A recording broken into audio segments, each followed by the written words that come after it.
parlez à un Breton d'une île en plein Périgord, et il y a de fortes chances qu'il vous prenne pour un furluquin. Et pourtant, près de Périgueux, sur la rivière Dronne, se trouve Brantôme en Périgord. L'endroit attire de nombreux visiteurs, alors venez tôt et choisissez un parking en dehors du village entouré d'eau.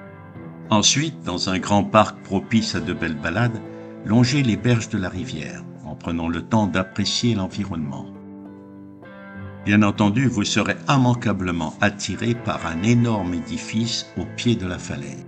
Il s'agit de l'abbaye bénédictine de Brantôme, fondée, selon la légende, par Charlemagne. Mais, avant d'aller voir de plus près ce fleuron du patrimoine religieux en Périgord, profitez encore des berges de la Dronne.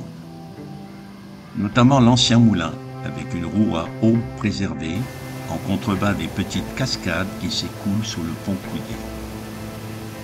Pour rejoindre l'abbaye, empruntez ce même pont, qui tient sa forme curieuse de la nécessité d'enjamber à la fois le canal et la Dronne.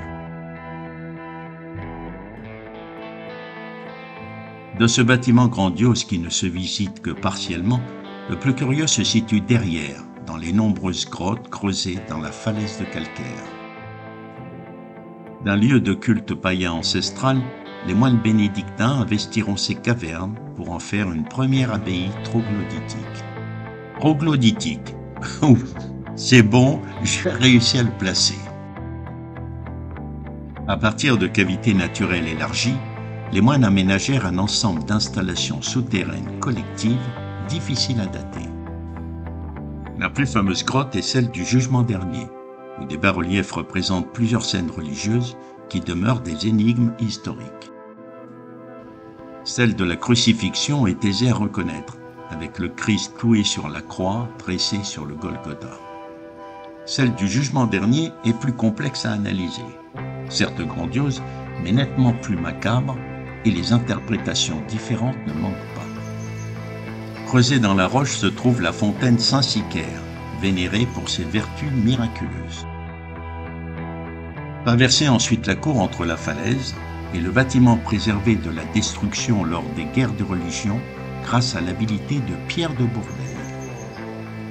Un escalier monumental vous mène au seul endroit qui est accessible sans la visite avec un guide, le dortoir des moines, avec sa charpente en forme de carène de bateau renversé.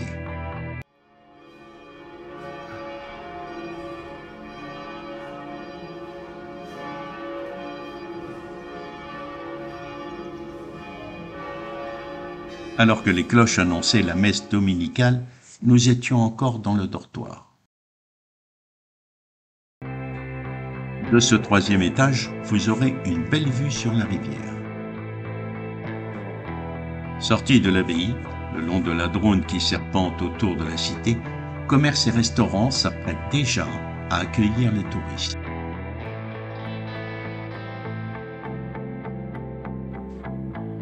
Voilà, cette abbaye et ce lieu emblématique de la Dordogne auraient mérité que je leur consacre plus de temps.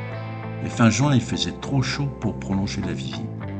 À bientôt pour une autre balade.